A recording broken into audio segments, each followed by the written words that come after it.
We start the day's other headlines in Tennessee. Lawmakers there passed a new congressional map that could help Republicans win all 9 congressional seats in this year's midterm elections. Prior to the vote, protesters gathered outside the state's House and Senate chambers to voice their anger at the plan. The new map slices up Memphis, a majority-black city that makes up most of the state's lone Democratic stronghold. Tennessee's governor has now signed the bill, making it the first state to adopt a new map since a U.S. Supreme Court ruling last week that significantly weakened the landmark Voting Rights Act. In Colorado, the man accused of last year's firebomb attack at a pro-Israel rally was sentenced to life in prison today. Mohammed Sabri Soliman has pleaded not guilty to dozens of state charges, including first-degree murder. Authorities say he threw 2 Molotov cocktails during a demonstration in support of Israeli hostages in Gaza. At least 13 people were hurt, and an 82-year-old woman later died from her injuries.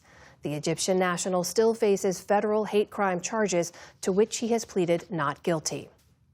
Health authorities on at least 4 continents are tracking over 24 passengers who left the cruise ship at the center of a hantavirus outbreak.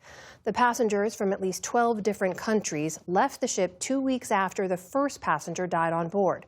The vessel itself is now en route to Spain's Canary Islands, where officials are debating whether it will dock or anchor offshore.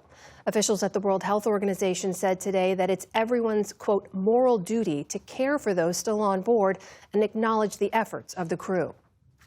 And I would also like to thank the ship's operator for its cooperation and the passengers and crew who are going through a very difficult and frightening situation. Morale has improved significantly since the ship started moving again.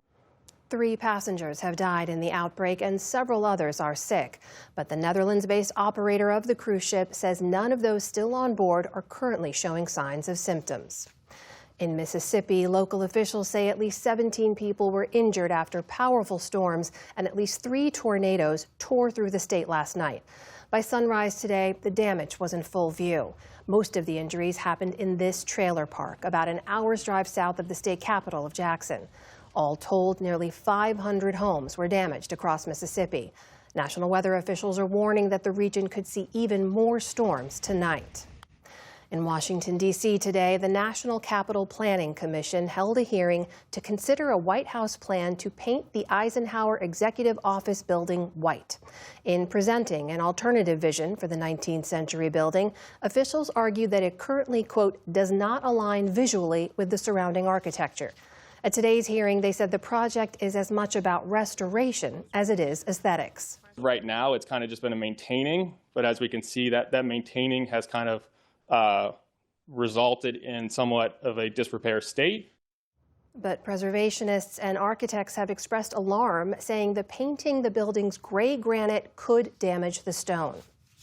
Voters in the UK have been casting ballots in local elections seen as a referendum on the leadership of Prime Minister Keir Starmer.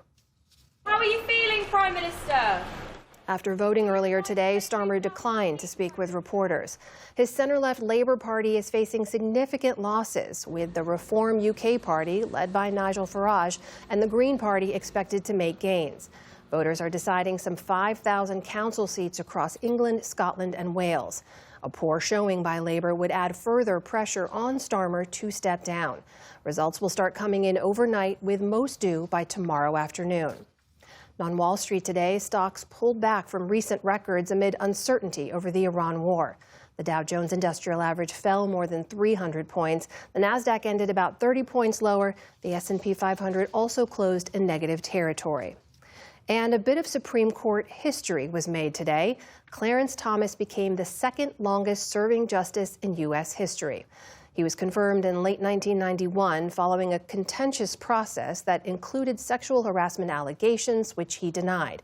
For years, he was an outlier on the court, known for his conservatism and his near silence during oral arguments.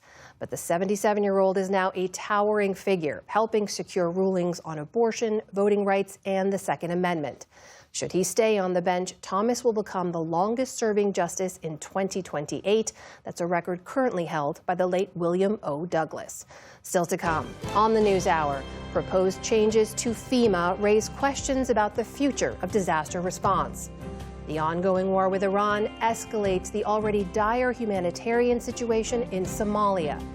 And a new memoir traces one woman's unlikely journey into the culinary world. This is the PBS News Hour from the David M. Rubenstein Studio at WETA in Washington, headquarters of PBS News. Support journalism you trust. Support PBS News. Donate now, or even better, start a monthly contribution today.